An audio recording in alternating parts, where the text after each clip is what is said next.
Well, new tonight, deputies are showing us hundreds of pieces of stolen jewelry after they make a major arrest. And they expect to make at least one more in connection to this case. KENS 5's Vanessa Croy joins us live from the sheriff's office. Vanessa?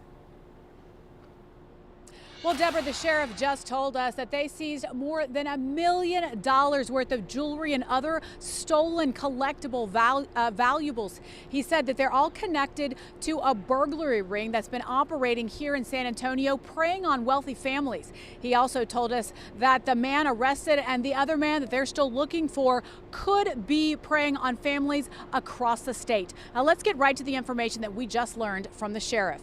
Now, he said it all started on Friday when deputies ran 3 search warrants for 2 homes and a storage unit. They were looking for evidence, he said, in connection to several burglaries. In all, they found over 1,000 pieces of jewelry. Some of it, he said, very high end. The sheriff says they found 30 to 40 watches.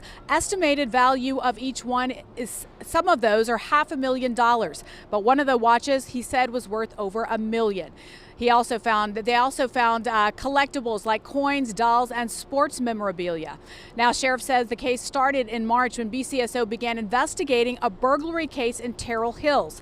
Well, fast forward to this past Friday when deputies arrested 37-year-old Julian Puente at his home. Puente is being charged in connection right now to those burglaries. Also in Puente's home, the sheriff says they found a lot of jewelry and other valuable collectibles. He said they also found $14,000 in cash. The sheriff says Puente and at least one other man would enter the homes through the back door when the homeowners weren't there. Deputies believe Puente had been casing the homes before the burglaries. Here's what else the sheriff had to tell us. But again, they're pretty well organized and pretty daring. I think pretty daring is a good word to use for these suspects.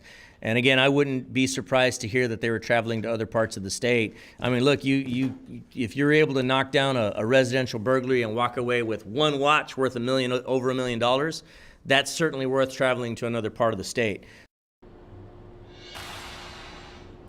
Deborah, here's one other scary thing. Actually, the sheriff told us that in one of those storage units or homes, they found a list of homeowners from mostly wealthy families here in San Antonio. The sheriff said that those families were going to be the target of a future burglary or had already been burglarized. The sheriff said they have reached out to the names on that list to let them know what they found, but they want to reach out to anyone who feels that they were a victim of a burglary and lost their items. The sheriff says to email them at bcsotips@bear.org. We'll also have a link on our website at kens5.com. For now, reporting live downtown, Vanessa Croy, KENS 5.